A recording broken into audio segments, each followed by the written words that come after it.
प्यारे साथियों नमस्कार। कैसे हैं आप सभी लोग? आशा करता हूं बहुत अच्छे होंगे। शानदार, स्वास्थ्य, जबरदस्त, जिंदाबाद और बहुत अच्छी तरीके से आप सभी प्यारे साथियों की पढ़ाई चल रही होगी। तो कैसी चल रही है आप सभी प्यारे साथियों की पढ़ाई, एक बार कमेंट में जरूर बताना। और आज का जो टॉपिक रहने वाला है वो टॉपिक रहने वाला है वेन डायग्राम। मेरे प्यारे दोस्तों, वेन डायग्राम की अगर मैं बात करूं तो वेन डायग्राम बहुत बड़ा टॉपिक नहीं है, बहुत बड़ा टॉपिक नहीं है और बहुत ज्यादा टाइम भी हमें इस टॉपिक को पढ़ने में नहीं लगने वाला है। आप ऐसे समझ सकते हैं कि आज की जो हमारी क्लास होने वाली है वो लगभग लगभग 1 घंटे ही क्लास होने वाली है मेरे प्यारे दोस्तों। और इसका सबसे बड़ा जो कारण है वो यही है कि वेन डायग्राम में कुछ ऐसा नहीं है जिसमें आप लोगों को इतनी प्रॉब्लम हो कि मुझे बहुत टाइम किसी क्वेश्चन को समझाने के लिए लगे। देखते ही हम लोग क्वेश्चन कर रहे होते हैं वेन डायग्राम की क्लास में। और वेन डायग्राम का कॉन्सेप्ट बड़ा सीधा सा होता है। बेसिक मैं आपको कई बार बता चुका हूं, बैच के अंदर भी मैंने आपको चीजें बताई हुई हैं। मेरे सभी प्यारे दोस्त बताएंगे कि जो हमारे पास डायग्राम बनता है वो ऐसे ही तो बनता है। ये सवाल क्या होता है, जैसे मैं कहूं कि भाई घंटा, मिनट और सेकंड, मैं कहूं कि भाई घंटा, मिनट, सेकंड का डायग्राम कैसे बनेगा, तो आप कैसे बनाओगे घंटा, मिनट, सेकंड का डायग्राम? सीधा सीधा सा आप ये बोलोगे कि सेकंड किसके अंदर है, मिनट के अंदर, और मिनट किसके अंदर है, घंटे के अंदर। ये पूरा कॉन्सेप्ट बन रहा होगा। यहां तक सभी प्यारे दोस्त बताएंगे, क्या किसी को कोई दिक्कत परेशानी है? इस तरीके से हम अपने सवाल का आंसर दे रहे होंगे। कुछ चीजें ऐसी होंगी जो एकदम अलग अलग होंगी, तो उन्हें अलग तरीके से भी हम जवाब दे रहे होंगे। जैसे कि मानकर चलो मेरे प्यारे दोस्तों, मैं आप लोगों से बोलूं कि भाई उत्तर प्रदेश लिखा हुआ है, बिहार लिखा हुआ है और मेरे प्यारे दोस्तों राजस्थान लिखा हुआ है। अब सबसे बड़ी चीज क्या है कि उत्तर प्रदेश, बिहार और राजस्थान, ये तीन क्या हैं? ये अलग अलग राज्य हैं। और जब ये अलग अलग राज्य हैं तो इनका जो डायग्राम बनेगा वो एकदम अलग अलग ही बनेगा, क्योंकि ये राज्य अलग अलग हैं तो ये डायग्राम भी अलग अलग बन रहा होगा। किसी को कोई दिक्कत इसमें होनी नहीं चाहिए। सही है मेरे प्यारे दोस्तों। अब जैसे आपसे ये कह देता कि उत्तर प्रदेश, राजस्थान और भारत, अगर ये शब्द बोला जाता, आपसे कहता उत्तर प्रदेश, राजस्थान और भारत, तो मेरे प्यारे दोस्त आप कैसे कर रहे होते? उत्तर प्रदेश अलग राज्य है, राजस्थान अलग राज्य है और ये दोनों के दोनों राज्य भारत के अंदर होते हैं। तो मैं इस तरीके से डायरेक्ट इस क्वेश्चन का आंसर कर सकता था। क्या किसी को कोई दिक्कत परेशानी है? मतलब ऐसे क्वेश्चन आप लोगों के बनते हैं और आप सभी प्यारे साथी बहुत अच्छी तरीके से क्वेश्चनों को करेंगे। बताएंगे कि पहले सवाल का आंसर क्या है। सवाल यहां पर लिखा हुआ है, इमारत, बजरी और रोड़ी। बजरी और रोड़ी खूब शब्द सुने होंगे आपने। जब घर वगैरह बनता है, कोई बिल्डिंग बनती है, घर बनता है, तो बजरी शब्द आपने खूब सुना होगा। रोड़ी, बदरपुर, सीमेंट, बजरी, ये खूब आपने सुने होंगे।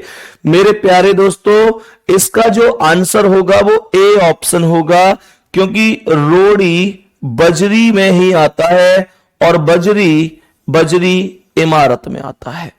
कहने का मतलब यह हो गया कि रोड़ी जो होता है वो बजरी के अंतर्गत होता है। रोड़ी होती है बजरी से बारीक जो कुटी हुई होती है रोड़ी, ठीक है ना। तो रोड़ी बजरी को कूट कर बनाई जाती है, इसका मतलब बजरी के अंदर रोड़ी आती है और बजरी आती है इमारत, यानी बजरियों से इमारत का निर्माण होता है, तो बजरी इमारत में आ जाती है। आंसर ए ऑप्शन करेक्ट हो जाएगा। नेक्स्ट क्वेश्चन का आंसर बताएंगे, क्या आंसर हो सकता है इस सवाल का, सभी प्यारे साथी बताएंगे।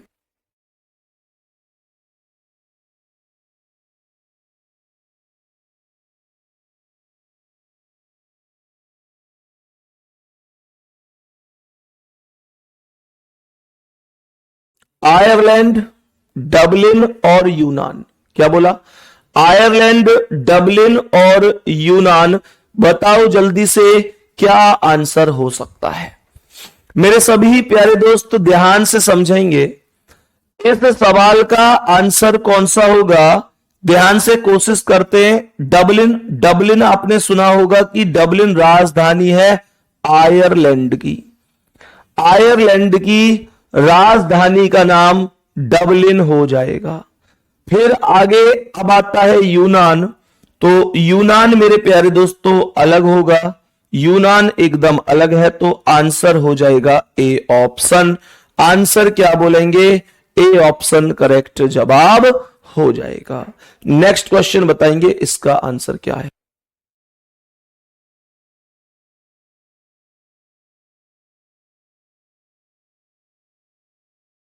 बताओगे नेक्स्ट क्वेश्चन का आंसर। मेरे सभी प्यारे दोस्त बताएंगे जल्दी से, इस प्रश्न का करेक्ट आंसर क्या हो जाएगा।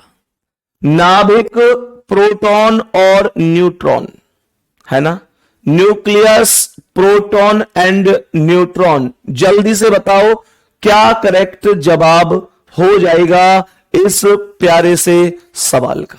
बोलो भाई जल्दी से।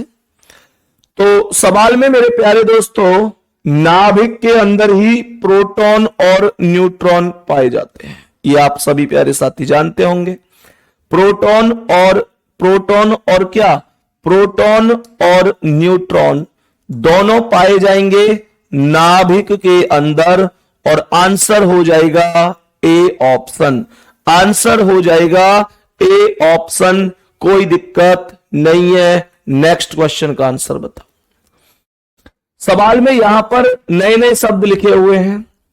लिखा हुआ है सिलचर, असम और भारत। क्या बोला, सवाल में लिखा है सिलचर, असम और भारत।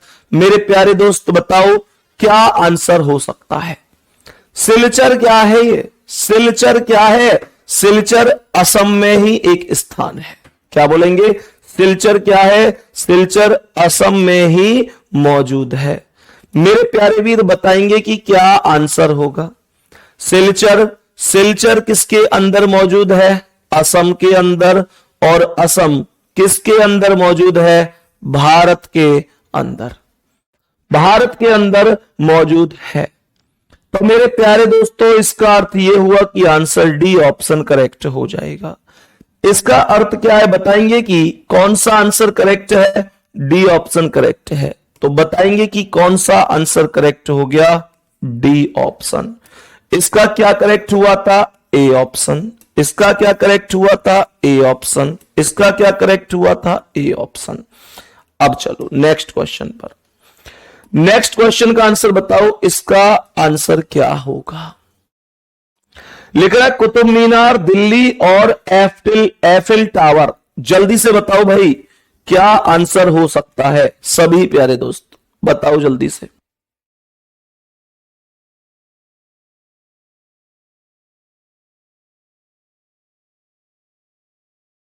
बताओ भाई जल्दी से। सवाल क्या कह रहा है, कुतुब मीनार, दिल्ली और एफिल टावर। जल्दी से बताओ करेक्ट जवाब क्या हो सकता है इस प्यारे से सवाल का। बताओ भाई जल्दी से। सवाल देखो ध्यान से सुनो।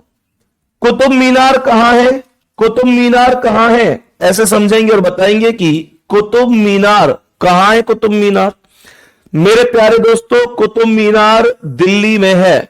कुतुब मीनार कहां है, बताएंगे कि दिल्ली में है। मेरे प्यारे दोस्तों एफिल टावर दिल्ली में नहीं है। एफिल टावर दिल्ली में नहीं है। एफिल टावर दिल्ली में नहीं है। एफिल टावर कहां है, एफिल टावर है फ्रांस के अंदर। मेरे सभी प्यारे दोस्त जल्दी से कमेंट करके बताओ कितने प्यारे साथी से जानते हैं कि एफिल टावर फ्रांस के अंदर है, यानी पेरिस में है। पेरिस आप जानते हैं फ्रांस की राजधानी है, और पेरिस के अंदर है एफिल टावर।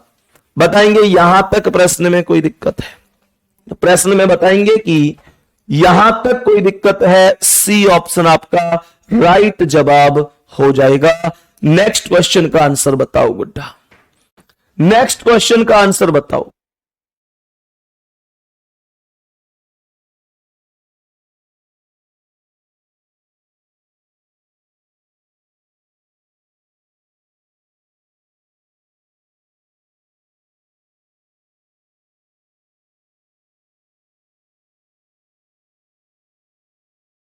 बताओ भाई, तभी मेरे प्यारे वीर बताएंगे कि क्या आंसर हो सकता है। डॉक्टर, स्त्री, माता।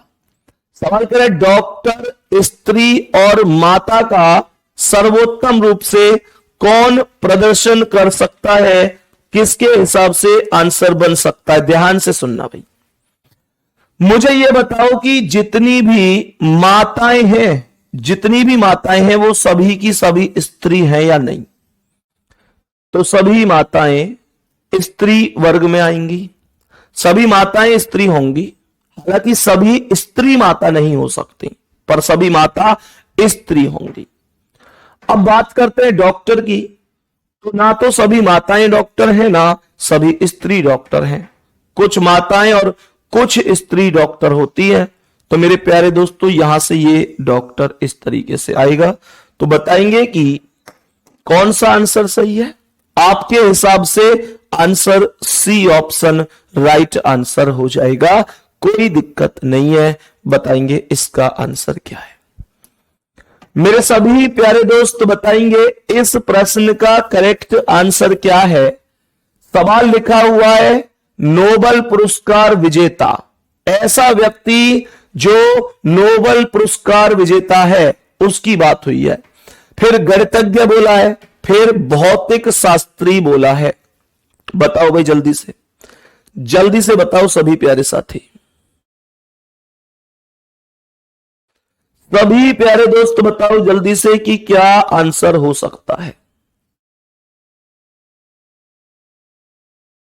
मेरे सभी प्यारे दोस्त बताओ जल्दी से कि क्या आंसर हो सकता है इस प्यारे से सवाल का। मुझे कमेंट में आप ये बताओ कि नोबेल पुरस्कार किस क्षेत्र में दिया जाता है।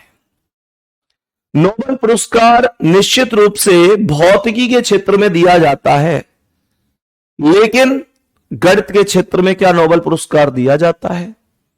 गणित के क्षेत्र में नोबेल पुरस्कार नहीं दिया जाता, भौतिकी के क्षेत्र में नोबेल पुरस्कार दिया जाता है। तो मेरे प्यारे दोस्तों बताएंगे कि क्या आंसर होगा। बी ऑप्शन करेक्ट होगा, क्योंकि मैं निश्चित रूप से गणित को, जो मतलब गणितज्ञ व्यक्ति हैं, जो मतलब मैथमेटिशियन हैं, उनको तो मैं निश्चित रूप से अलग ही रखूंगा। भौतिक शास्त्री नोबेल पुरस्कार विजेता हो सकता है, भौतिक शास्त्री नोबेल पुरस्कार विजेता हो सकता है, लेकिन मेरे प्यारे दोस्तों कभी भी हम गणितज्ञ को नोबेल पुरस्कार में नहीं रख सकते। इस वजह से ये आंसर होगा। कुछ लोग डी आंसर बता रहे हैं, डी कैसे हो जाएगा। कहने का मतलब आप लोगों को गणितज्ञ तो ना भौतिक शास्त्री से जोड़ना है और ना ही नोबेल पुरस्कार विजेता से जोड़ना, और इसके अलावा कोई ऑप्शन ऐसा नहीं है जहां पर आप एक सर्कल को बिल्कुल अलग कर सकें। यहां पर तीनों में से कोई भी सर्कल ऐसा है जिसे आप बिल्कुल अलग कर देंगे? नहीं।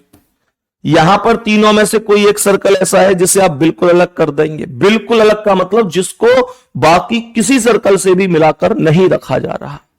मेरे प्यारे दोस्त क्या यहां पर रख देंगे? नहीं। आप कहेंगे कि सर ये वाला सर्कल और ये तो अलग है। अरे भाई मुझे ये बताओ कि ऐसा कौन है जो सबसे अलग है? तो नहीं हो सकता। मेरे प्यारे दोस्त तो जो सवाल का आंसर होगा वो बी ऑप्शन होगा, क्योंकि यहां पर ये गणितज्ञ मैथमेटिशियन एकदम अलग है। बताएंगे इसका आंसर क्या है। गूगल, फेसबुक और यूट्यूब, इनमें बताएंगे कि कौन करेक्ट हो सकता है। मेरे प्यारे दोस्तों बताएंगे तीनों ही अलग अलग चीजें हैं, इसमें तो कोई दिक्कत ही नहीं होनी चाहिए, तो तीनों अलग हो जाएंगे। बताएंगे इसका आंसर क्या है। कांस्य, रजत और मिश्र धातु। सवाल कह रहा है कांस्य, रजत, कांस्य, रजत और मिश्र धातु के बीच में कौन सा डायग्राम बनाया जा सकता है? जल्दी से बताओ भाई सभी प्यारे साथी।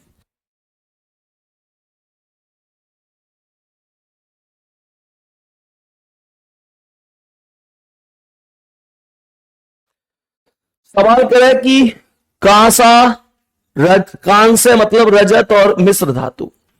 मेरे प्यारे दोस्तों जो कांस्य है, कांस्य, ये पदक आपने सुने भी होंगे, कांस्य पदक, रजत पदक, मिश्र धातु। देखो रजत मिश्र धातु में नहीं आता। जो लोग करेक्ट आंसर बी ऑप्शन बता रहे हैं तो मैं बता देता हूं कि बी ऑप्शन करेक्ट नहीं है। मेरे प्यारे दोस्तों, कांस्य मिश्र धातु में आता है, लेकिन रजत कभी मिश्र धातु में नहीं आता। रजत मिश्र धातु में नहीं आता। सी ऑप्शन आपका राइट आंसर हो जाएगा। सी ऑप्शन आपका राइट आंसर है। मैं आप सभी लोगों से, उन लोगों से अपील करना चाहूंगा जो बेवजह तुक्का लगा रहे हैं, तुक्का मत लगाया करो, तुक्का मत लगाया करो। सही हो या गलत, तुक्का नहीं लगाना है। मैं सभी प्यारे वीरों से पूछना चाहूंगा, सभी प्यारे वीर बताएंगे कि कल से हमने एक सीरीज चालू की थी जिसका नाम था योग्य सीरीज। मेरे प्यारे दोस्तों, कल आपको योग्य सीरीज के बारे में मैंने बताया भी था। कुछ लोग कल नहीं थे क्लास में, रिपीट कर देता हूं। मैंने कल से एक योग्य सीरीज चालू की है। मेरे सभी प्यारे दोस्त एक बार जरूर बताना कितने दोस्तों ने कल योग्य सीरीज की है और क्या रेस्पॉन्स आपके सामने उसका निकल कर आया है। योग्य सीरीज के अंतर्गत कल पहली क्लास दी थी जो 20 मिनट तक चली गई। कल पहला दिन था, उतना आइडिया नहीं हो पाया। आज से मेरी कोशिश होगी कि 15 मिनट से एक भी सेकंड ऊपर कोई वीडियो ना जाए, अंडर 15 मिनट ही आपकी वीडियो रहे। मेरे प्यारे दोस्तों, 10 से 15 मिनट की हमारी वीडियो आएगी प्रतिदिन। ये मिनट रहेंगी। रोज रोज आना मेरे प्यारे गुड्डा, शाम 6:15 बजे आपको ये वीडियो प्राप्त हो जाएगी आपके अपने चैनल पर। मेरे प्यारे गुड्डा, जितने प्यारे साथियों ने ये क्लास नहीं की है, एक बार अपने चैनल रोजगार विद अंकित पर जाकर देखना, ये आपको योग्य सीरीज मिलेगी। बहुत सारे साथी कह रहे हैं इसकी आप एक बार प्लेलिस्ट बनवा दीजिए, तो मैं प्लेलिस्ट भी बनवा दूंगा। इससे आपकी प्रैक्टिस बहुत तगड़ी होगी। और एक चीज और, योग्य सीरीज की क्लास के लिए आपको अलग से एक डायरी या रजिस्टर बनाना है। सही है, एक डायरी या रजिस्टर बनाना है जिस पर आपको ऊपर टाइप लिखकर की कौन सी टाइप है ये, उसका नीचे सीधा सीधा आप लोगों को सॉल्यूशन और उसकी ट्रिक, उसका बेसिक जो भी मैं सिखा रहा हूं क्लास में वो आपको बना देनी है। जैसे कल मैंने कोण निकालना बताया था गुड्डा, तो आपको अपने रजिस्टर में क्या करना है, अपने रजिस्टर में या डायरी जो भी आप बना रहे हैं, पहले पेज पर लिखना है कोण पर आधारित प्रश्न। बस इतना लिखना है, कोण पर आधारित प्रश्न। और बाबू सीधा सीधा मुश्किल से 15 मिनट की वीडियो में 1 पेज या 2 पेज का कॉन्सेप्ट ही तो बताऊंगा मैं, उसको लिख कर रखना और एग्जाम के टाइम पर उसे एक बार रिवाइज मार देना पूरी अपने रजिस्टर को। सबसे बेस्ट ऑप्शन है ये, सबसे बेस्ट है। मैं आपको बता सकता हूं बस कि आपके लिए क्या बेहतर हो सकता है और कर सकता हूं, लेकिन मेरे साथ मेहनत आपको करनी पड़ेगी। और जो क्लास आपने देखी है उस पर एक प्यारा सा कमेंट अगर हो सके तो कमेंट भी कर देना कि हाँ भैया हमने क्लास देखी और हम इस बैच से हैं। दूसरी चीज, मैं आप लोगों से एक चीज और कहूंगा, जब कभी आओ मिलने के लिए, घूमने के लिए RW ऑफिस आओ, तो वो रजिस्टर, वो कॉपी, वो डायरी जो भी आप योग्य सीरीज के नोट्स से बना रहे हो वो लेके जरूर आना। मैं देखूंगा कि आप उन्हें कैसे बना रहे हो। ठीक है, थम्स अप करो, बात समझ में आ रही है मेरे प्यारे गुड्डा। जब कभी भी आपका चक्कर लगेगा, आप अपनी डायरी को, अपने रजिस्टर को, जो आप नोट्स बना रहे हैं योग्य सीरीज के, वो जरूर लेकर आ रहे होंगे। टाइप वाइज बनाते चलो, इससे बेहतर कुछ हो ही नहीं सकता। ठीक है, चलो प्लेलिस्ट बना दूंगा, कोई दिक्कत नहीं है, वो मैं बनवा दूंगा बोलकर। ठीक है गुड्डा, चलो। तो ये रोजाना शाम को 6:15 बजे यूट्यूब पर मिलेगी। बहुत बेहतरीन तरीके से आप इससे प्रतिदिन जुड़ेंगे। ये मत सोचना कि आज की क्लास कल कर लूंगा, 10 मिनट का टाइम भी नहीं निकाल पाओगे क्या अपने लिए, फिर तो बेकार है पढ़ाई करना। 10 से 15 मिनट का टाइम तो आपको एटलीस्ट निकालना ही निकालना है ना। ये नहीं है कि मैं कल कर लूंगा आज की क्लास, फिर परसों कर लूंगा, ऐसे तो फिर नहीं हो पाएगा कभी भी। तो रोज आप 10 से 15 मिनट निकालेंगे। सही है। सभी मेरे प्यारे दोस्त बताएंगे कि इस प्रश्न का आंसर क्या है। खिलाड़ी, महिलाएं और नर्तकी, जल्दी से बोलो क्या आंसर हो सकता है। मेरे सभी प्यारे दोस्त बताएंगे क्या आंसर हो सकता है। खिलाड़ी, महिलाएं और नर्तकी, क्या करेक्ट जवाब हो जाएगा। तो मेरे प्यारे वीर, खिलाड़ी मानकर चलो कि प्रश्न में बताएंगे कि क्या कह रहा है। प्रश्न कहता है कि खिलाड़ी, महिलाएं और नर्तकी। खिलाड़ी अलग है मेरे प्यारे दोस्त, अलग है क्या भाई? मुझे ये बताओ, मानकर चलो कि ये महिलाएं हैं, क्या सभी महिलाएं खिलाड़ी हो सकती हैं? सभी महिलाएं तो खिलाड़ी नहीं हो सकती, लेकिन कुछ महिलाएं खिलाड़ी हो सकती हैं। कुछ महिलाएं खिलाड़ी हो सकती हैं तो कुछ महिलाएं हो गई खिलाड़ी, और कुछ महिलाएं नर्तकी हो सकती हैं तो कुछ महिलाएं नर्तकी हो गई। और आंसर हो गया सवाल का डी ऑप्शन। आंसर बताएंगे कौन सा हो गया? डी ऑप्शन राइट आंसर हो जाएगा। बताएंगे इसका आंसर क्या है। सवाल का आंसर क्या कह रहा है? सवाल का आंसर कह रहा है चाचा, रिश्तेदार और शिक्षित। सवाल का जो आंसर है वो कह रहा है चाचा, रिश्तेदार और शिक्षित। चाचा, रिश्तेदार और शिक्षित, बताओ क्या करेक्ट आंसर हो सकता है? मेरे सभी प्यारे दोस्त जानते हैं कि जितने भी चाचा हैं वो सभी के सभी रिश्तेदार वर्ग में आते हैं। भाई चाचा रिश्तेदार में ऐसे ही मत जोड़ियो कि चाचा तो घर पे ही रहते हैं, वो तो कहीं बाहर के थोड़े ही है तो वो रिश्तेदार नहीं है। चाचा मतलब ऐसे सभी व्यक्ति जो हमारे रिलेशन में, तो चाचा हमारे रिलेशन में तो रिश्तेदार ही होंगे। अब कह रहे शिक्षित, तो सभी चाचा और सभी रिश्तेदार शिक्षित नहीं होते, कुछ चाचा और कुछ रिश्तेदार शिक्षित होते हैं। तो मेरे प्यारे दोस्तों इसका मतलब आपका जवाब आएगा ये वाला, और ये ऑप्शन आपको मिलेगा सी ऑप्शन पर। यही हो जाएगा करेक्ट आंसर। बताएंगे इसका आंसर क्या है। इस प्रश्न का आंसर बताएंगे कि क्या आंसर हो सकता है। बहुत ध्यान से समझेंगे। सौरमंडल, ग्रह और ब्रह्मांड। सौरमंडल, ग्रह और ब्रह्मांड, क्या डायग्राम हो सकता है? सोचो। सौरमंडल, ग्रह और ब्रह्मांड का करेक्ट जवाब क्या हो सकता है?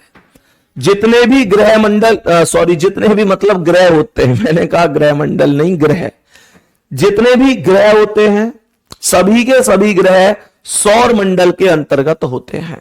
आप सभी जानते हैं जितने भी ग्रह होते हैं वो सभी के सभी ग्रह सौर मंडल के अंतर्गत आते हैं, और सौर मंडल ब्रह्मांड के अंतर्गत आता है। इसका अर्थ होगा डी ऑप्शन आपका राइट है। किसी को कोई दिक्कत? किसी को कोई दिक्कत? मैंने कहा डी ऑप्शन आपका राइट आंसर होगा। 12 का डी करेक्ट आंसर हो जाएगा। बताएंगे इसका आंसर क्या है। प्लास्टिक, पेपर और बैग का करेक्ट आंसर क्या होगा? प्लास्टिक, पेपर और बैग का करेक्ट आंसर कितना हो सकता है? सभी प्यारे दोस्त बताएंगे। प्लास्टिक, प्लास्टिक, पेपर और बैग। मेरे सभी प्यारे दोस्त बताओ जल्दी से। सभी प्यारे दोस्त बताओ प्लास्टिक, पेपर और बैग का करेक्ट आंसर क्या हो जाएगा? मेरे सभी प्यारे वीर जानते हैं कि जो पेपर है वो अलग चीज है और जो प्लास्टिक है वो अलग चीज है। पेपर मतलब कागज और प्लास्टिक मतलब प्लास्टिक। मेरे प्यारे दोस्तों ये दोनों अलग हैं। अब बात करते हैं बैग की। तो आप सभी प्यारे साथी जानते हैं कि बैग जो होता है को कुछ बैग प्लास्टिक के बने होते हैं, कुछ बैग पेपर के बने होते हैं। तो जो आंसर आ जाएगा वो ये बीच में आ जाएगा। ऐसे करेक्ट आंसर आप लोग यहां पर देख पा रहे होंगे। डी ऑप्शन आपका राइट आंसर हो जाएगा, कोई दिक्कत नहीं है। बताएंगे इस सवाल का आंसर क्या है। मुद्रा, अर्थव्यवस्था और रुपया। मेरे सभी प्यारे दोस्त बताओ मुद्रा, अर्थव्यवस्था और रुपया का सही डायग्राम क्या हो सकता है। मुद्रा, अर्थव्यवस्था और रुपया, इनका एक उचित डायग्राम क्या बनाया जा सकता है? सभी प्यारे दोस्त बताओ। मेरे सभी प्यारे दोस्त बताएंगे जल्दी से। मुद्रा, अर्थव्यवस्था और रुपया।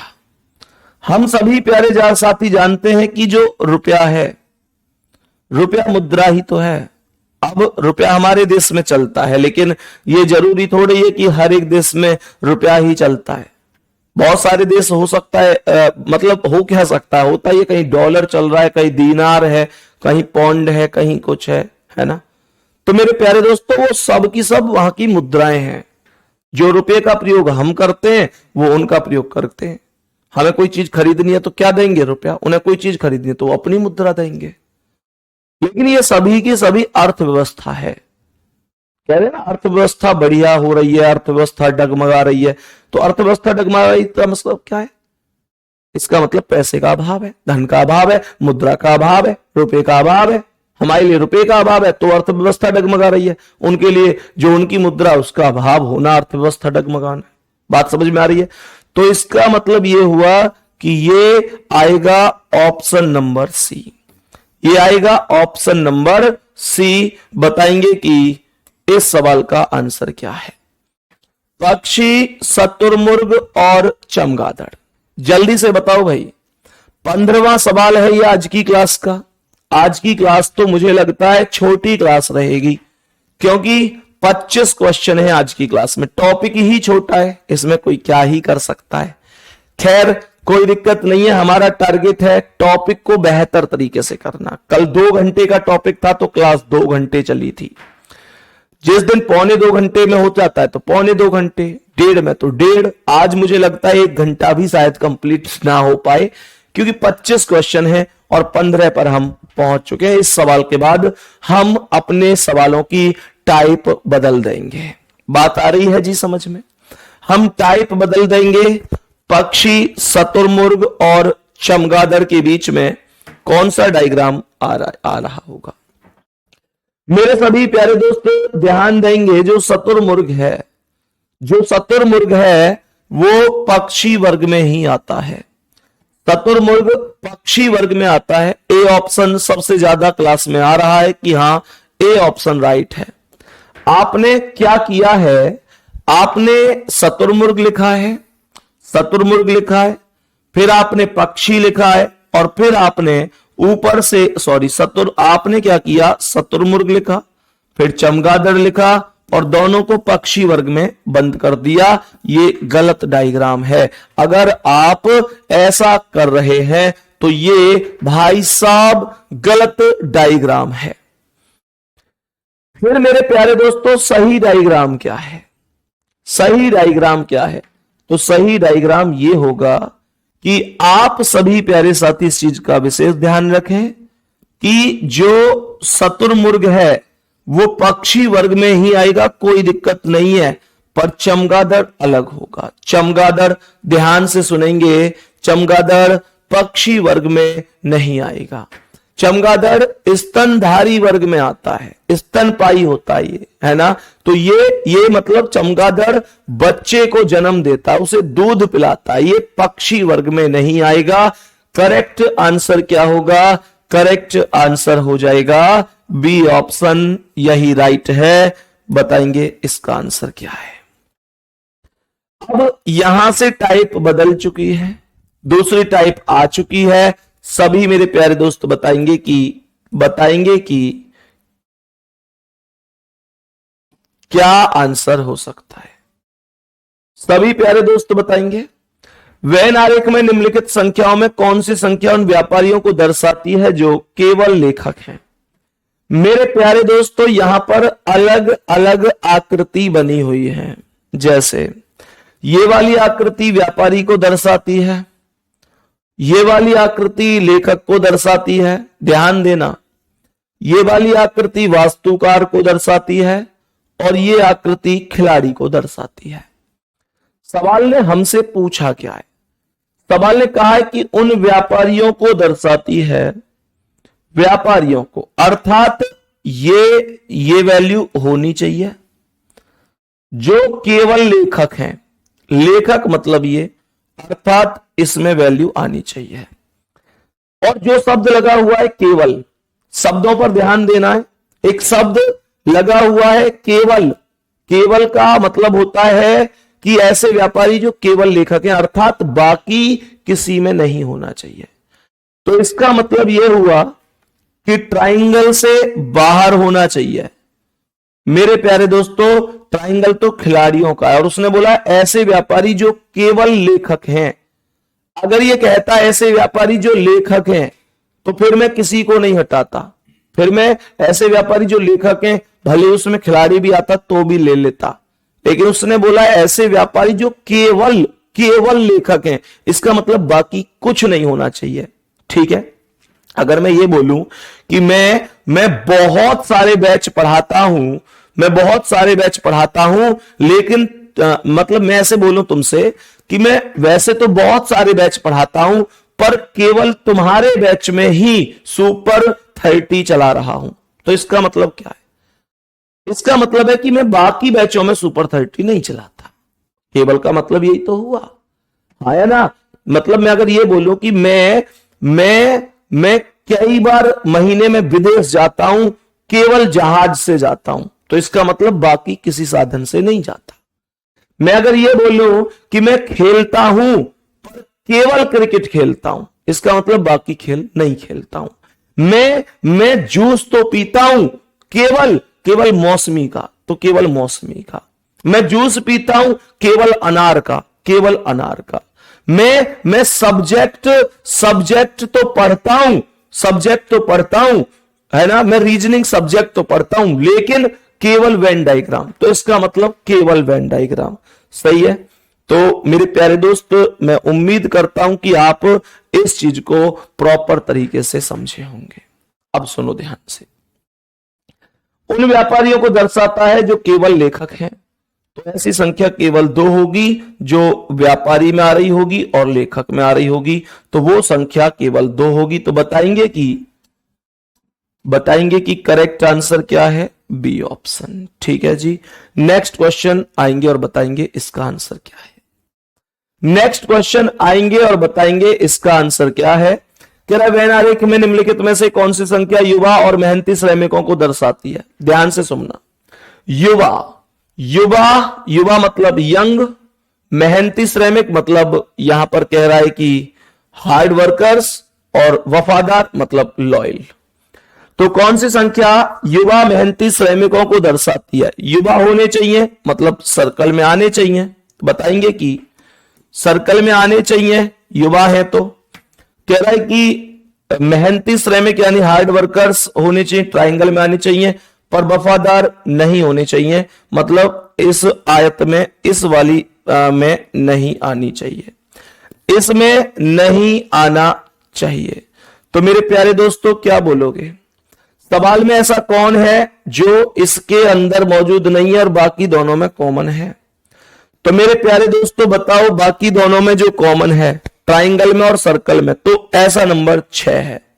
6 सर्कल में भी है और 6 ट्राइंगल में भी, और इससे अलग है। तो बताएंगे कि क्या आंसर होगा? 6। बी ऑप्शन राइट हो जाएगा, बी ऑप्शन राइट आंसर हो जाएगा। सभी प्यारे दोस्त बताओ, कोई दिक्कत तो नहीं है? नेक्स्ट क्वेश्चन आएंगे और बताएंगे इसका आंसर क्या है। नेक्स्ट क्वेश्चन आएंगे और बताएंगे इसका करेक्ट आंसर क्या हो जाएगा। कौन सी संख्या केवल डेस्कटॉप और लैपटॉप को निरूपित करती है? डेस्कटॉप और लैपटॉप को निरूपित करती है, बताओ। तो बताएंगे कि डेस्कटॉप और लैपटॉप, कहने का मतलब लैपटॉप अर्थात ये वर्ग, तो वर्ग ये हो गया, है ना। अर्थात हमको ये वाली स्थिति चाहिए, ये वाला वर्ग में ये वाले नंबरिंग चाहिए। दूसरा डेस्कटॉप और लैपटॉप, है ना। लैपटॉप हो गया, डेस्कटॉप मतलब ट्राइंगल, तो हमें ये ट्राइंगल की वैल्यू चाहिए, और बाकी सर्कल नहीं चाहिए और ये आयत भी नहीं चाहिए। बताओ भाई कौन कॉमन है? बोलो जल्दी से, कौन कॉमन हो जाएगा? मेरे सभी प्यारे दोस्त ध्यान से रखना, सर्कल में नहीं होना चाहिए, केवल ट्राइंगल में और वर्ग में होना चाहिए। तो ट्राइंगल में भी हो और वर्ग में भी हो, बाकी इस आयत में और सर्कल से अलग हो, तो ऐसा नंबर 5 है। यहां दिख रहा होगा 5। 5 सर्कल से अलग है और 5 इस आयत से भी अलग है, और ये 5 ट्राइंगल में और वर्ग में दोनों में मौजूद है, दोनों में मौजूद है। तो करेक्ट आंसर बताएंगे कि कौन होगा? 5 ही होगा, बी ऑप्शन राइट है। नेक्स्ट क्वेश्चन का आंसर बताओ। नेक्स्ट क्वेश्चन का आंसर बताओ क्या होगा। कौन सी संख्या डॉक्टर, इंजीनियर और पुलिस को दर्शाती है? मतलब ऐसा कौन है जो तीनों में ही मौजूद है? ऐसा कौन है जो तीनों में ही मौजूद है दोस्तों, बताओ। ऐसा कौन है आपके हिसाब से जो तीनों में ही मौजूद है दोस्तों, बताओ जल्दी से। ऐसा कौन है जो तीनों में ही मौजूद है? तो मेरे प्यारे दोस्तों मतलब डॉक्टर, इंजीनियर, पुलिस हो, इंजीनियर में भी हो, डॉक्टर में भी और पुलिस में भी, तो ये 4 है। बी ऑप्शन आपका राइट आंसर है। बी ऑप्शन आपका राइट आंसर है। बताएंगे इसका आंसर क्या है। कौन सी संख्या केवल जैविकी, रासायनिक और गणित को दर्शाती है? जैविकी, रासायनिक और गणित को दर्शाती है। कह रहा है कि जैविकी, रासायनिक और गणित को दर्शाती है। तो मेरे प्यारे दोस्तों केवल शब्द बोला हुआ है, तो बताएंगे कि जैविकी, रासायनिक और गणित। रासायनिक, रासायनिक ये रही केमिस्ट्री ट्राइंगल में, तो ट्राइंगल होना चाहिए, ट्राइंगल होना चाहिए। रासायनिक मतलब केमिस्ट्री, अच्छा ये हो गया। जैविकी मतलब बायोलॉजी अर्थात सर्कल में भी होना चाहिए। उसके अलावा गणित अर्थात इस आयत में भी होना चाहिए, लेकिन इसमें वैल्यू नहीं होनी चाहिए। तो बताओ भाई कौन है ऐसा, कौन है ऐसा जो इन तीनों में कॉमन है? तो बताएंगे कि इसमें नहीं होना चाहिए, इस वाले में। तो बाकी तीनों में कौन कॉमन है? ये जो 11 नंबर है ये सर्कल में भी है, आयत में भी और ट्राइंगल में भी है, और यही आपका आंसर हो जाएगा। यही आपका करेक्ट आंसर हो जाएगा। 11 एकदम करेक्ट जवाब है। मेरे सभी प्यारे दोस्त बताएंगे यहां तक कोई दिक्कत तो नहीं है। सभी प्यारे दोस्त बताओ 20 ही सवाल थे आज, है ना? 25 बोल दिया था मैंने, 20 ही हैं। ऐसे सवाल आप लोगों से जितना चाहे उतना पूछ ले, कोई फर्क नहीं पड़ना चाहिए, ठीक है? अब कुछ लोग कहेंगे कि भैया भी ऐसे सवाल रह गए, ऐसे सवाल रह गए कि जिसमें ऐसे बच्चे सोचते हैं, जैसे यूपी पुलिस में क्वेश्चन आए थे तब भी उन्होंने कहा था कि वो आपको कराई दे चाहिए थे, ये है वो है, मुझसे कहा था। भाई जब मैं उनकी बात कर रहा हूं कि 10% चाय पीते हैं, 20% कॉफी पीते हैं, या 10% इस सब्जेक्ट में पास हैं, 20% इस सब्जेक्ट में पास हैं। भाई मैं तुमको बता दूं कि वो मेरा विषय थोड़ा ही है, वो मेरा विषय नहीं है। मेरे प्यारे दोस्त एक्चुअल में आप इस चीज को समझो, इस चीज को समझो कि 10% चाय पीते हैं, 20% कॉफी, वो मैथ में परसेंटेज का टॉपिक है। अब आप लोग कहेंगे कि वो तो रीजनिंग में भी है, रीजनिंग में नहीं।